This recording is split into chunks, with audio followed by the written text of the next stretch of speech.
Hello everyone, welcome my another blog. নতুন একটা ভিডিওতে আপনাদের স্বাগতম। আজ আপনাদের সাথে ট্রেন ভ্রমণের অভিজ্ঞতা শেয়ার করব। আমি সকাল সকাল বাসা থেকে বের হলাম। নপটা থেকে ট্রেনে করে খুলনার উদ্দেশ্যে রওনা হব। এই জন্য আমি বাসা থেকে বের হয়ে প্রথমে একটি ভ্যান মামাকে ডাকলাম এবং ভ্যানে করে আমাদের নপড়া রেলওয়ে স্টেশনের উদ্দেশ্যে রওনা হলাম। আমি কিছুক্ষণের মধ্যে আমাদের নপড়া বাজারে পৌঁছে গেলাম ভ্যানে করে এবং নপড়া রেলওয়ে স্টেশনে পৌঁছালাম। বাংলাদেশ রেলওয়ে পরিবহন ব্যবস্থার একটি অন্যতম মাধ্যম হলো রেলওয়ে যাত্রী সেবা। যেহেতু আমাদের নপড়া একটি শিল্প এবং বন্দর নগরী, আমাদের নপড়াতে সকল ধরনের আধুনিক যোগাযোগের সকল ধরনের সুযোগ সুবিধা রয়েছে। এটা হচ্ছে আমাদের নপড়া রেলওয়ে আইকনিক প্ল্যাটফর্ম। অধিকাংশ মানুষ এবং বিভিন্ন মিডিয়া সাংবাদিক ভাই বোনেরা এই জায়গায় ছবি উঠায়। রেলওয়ে স্টেশনে আসলে হরেক রকমের মানুষ দেখা যায়। বিভিন্ন পেশাজীবী এবং শ্রমজীবী মানুষের দেখা মেলে এই রেলওয়ে স্টেশনে। এটা হচ্ছে আমাদের নপড়া রেলওয়ের একমাত্র ওভারব্রিজ। এটার মাধ্যমে দুই পারের মানুষ খুব সুন্দরভাবে এপার ওপার পারাপার হতে পারে। আমাদের নপড়া রেলওয়ে স্টেশনের প্ল্যাটফর্মের সংখ্যা 2টি। বর্তমানে আমাদের নপড়া রেলওয়ে ই টিকিট সেবা কার্যক্রম চালু হয়েছে।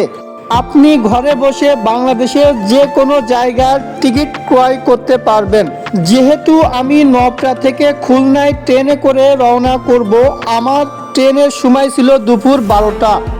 দেখতে দেখতে আমাদের ট্রেন প্ল্যাটফর্মে 12টা 7 মিনিটে পৌঁছালো। আমাদের নপড়া রেলওয়ে স্টেশনের রেল লাইনের দুই ধারে গরু এবং ছাগলের হাট বসে সপ্তাহে 2 দিন। এটা হচ্ছে শনিবার এবং মঙ্গলবার।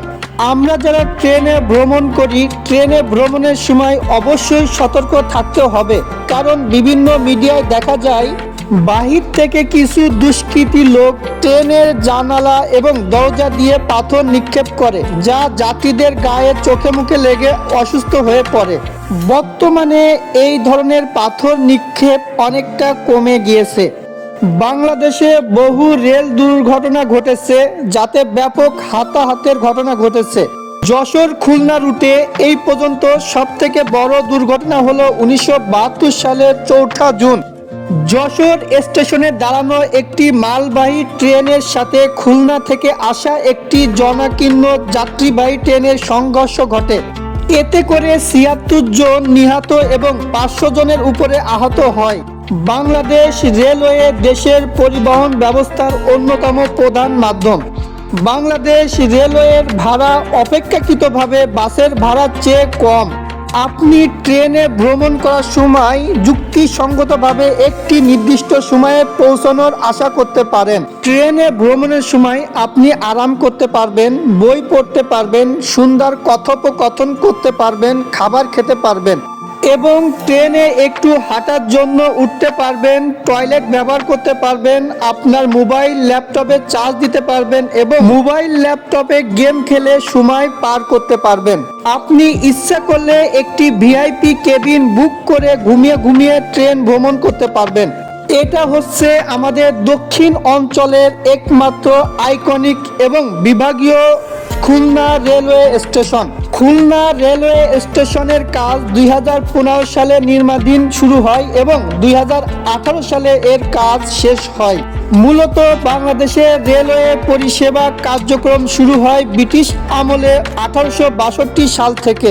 খুলনা রেলওয়ে স্টেশন আধুনিক এবং নান্দনিকভাবে সাজানো হয়েছে এবং বর্তমান সময়ের সাথে তাল মিলিয়ে আধুনিকতার ছোঁয়া পাওয়া যায় এই রেলওয়ে স্টেশনে। যেহেতু আমি আবার বাসায় ফিরবো, এই জন্য বিকাল 4টা সাগরদাড়ি এক্সপ্রেস ট্রেনে করে নপড়ার উদ্দেশ্যে রওনা হলাম। খুলনা থেকে আমাদের নপড়ার দূরত্ব 34.4 কিলোমিটার। খুলনা থেকে নপড়ার ভাড়া প্রতি জন মাত্র 50 টাকা। খুলনা রেলওয়ে স্টেশনের 6টি প্ল্যাটফর্ম রয়েছে। খুলনা থেকে আমাদের নপড়ায় পৌঁছাতে সময় লাগে 40 থেকে 50 মিনিট। খুলনা রেলওয়ে স্টেশনটি আমার কাছে খুব উন্নত এবং পরিষ্কার পরিচ্ছন্ন লেগেছে। 2017 সালের 9 নভেম্বর বন্ধন এক্সপ্রেস নামে একটি ট্রেন খুলনা থেকে সরাসরি কলকাতা পর্যন্ত যাত্রী সেবা চালু করে। বাংলাদেশ রেলওয়ের একটি বার্ষিক প্রতিবেদন অনুযায়ী ধারণা করা হয় যে বাংলাদেশে ঘটা রেল দুর্ঘটনার 72% মানবজনিত কারণ এবং 23% যান্ত্রিক ত্রুটির জন্য এবং বাকি 5% অরক্ষিত লেভেল ক্রসিং এবং যানবাহন চালক ও পথচারীদের অসতর্কতার সহিত রেল ক্রসিং পারাপারের কারণে ঘটে। মানব ত্রুটির মধ্যে রয়েছে লোকোমাস্টার, স্টেশন মাস্টার ও পরিচালকদের ত্রুটি বা অবহেলা এবং বেপরোয়াভাবে ট্রেন চালানোর জন্য। এটা ছিল আমার খুলনা থেকে নপরা এবং নপরা থেকে খুলনা ট্রেন ভ্রমণের অভিজ্ঞতা। ভিডিওটির সাথে থাকার জন্য সকলকে অসংখ্য ধন্যবাদ। আল্লাহ হাফেজ। সবাই ভালো থাকবেন, সুস্থ থাকবেন, নিরাপদ থাকবেন।